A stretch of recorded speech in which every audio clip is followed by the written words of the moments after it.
আসসালামু আলাইকুম। আশা করি আল্লাহর অশেষ রহমতে সবাই ভালো আছেন। আজকের ভিডিওতে আমরা জানতে চলেছি আল্লাহ তাআলা আগে আসমান নাকি জমিন সৃষ্টি করেছেন, আকাশ ও পৃথিবীর মধ্যে কোনটি আগে সৃষ্টি করা হয়েছে, বিষয়টি ব্যাখ্যা সাপেক্ষ। মূল কথা হলো, মহান আল্লাহ সর্বপ্রথম অবিস্তৃত ও অপূর্ণাঙ্গ অবস্থায় পৃথিবী সৃষ্টি করেছেন, এরপর আকাশ সৃষ্টি করেন। পরে তিনি পৃথিবীর সম্প্রসারণ ও পূর্ণাঙ্গ কাঠামো সৃষ্টি করেন। জমিন বা পৃথিবী আকাশের আগেই সৃষ্টি হওয়ার বিষয়ে পবিত্র কোরআনে মহান আল্লাহ বলেন, তিনি সেই সত্তা যিনি সৃষ্টি করেছেন তোমাদের জন্য পৃথিবীতে যা কিছু আছে সব কিছু। অতঃপর তিনি মনোসংযোগ করেন আকাশের দিকে, অতঃপর তাকে সপ্ত আকাশে বিন্যস্ত করেন, আর তিনি সব বিষয়ে জ্ঞাত।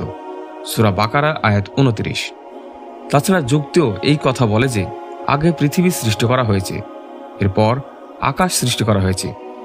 কেননা জমিন হলো ভিত্তি, আর সবার আগে কোনো কিছুর ভিত্তি স্থাপন করা হয়, তারপর ছাদ নির্মাণ করা হয়, আর আকাশ হলো পৃথিবীর ছাদ তুল্য।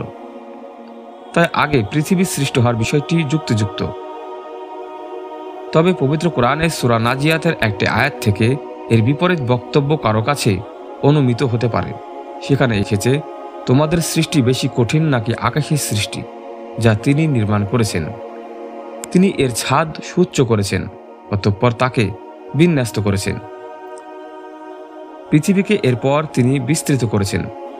সূরা নাজিয়াত আয়াত 27 থেকে 30। আসলে এই আয়াতের সঙ্গে আগের আয়াতের প্রকৃত বিরোধ নেই, কেননা আল্লাহ তাআলা প্রথমে পৃথিবী বিস্তৃত আকারে সৃষ্টি করেন, অতঃপর আসমান সৃষ্টি করেন, এরপর পৃথিবীকে প্রসারিত করে তাতে পাহাড় পর্বত, নদী নালা, গাছপালা ইত্যাদি স্থাপন করেন।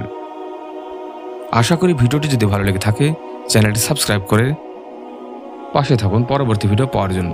সবাই ভালো থাকবেন এবং সুস্থ থাকবেন। আল্লাহ হাফেজ।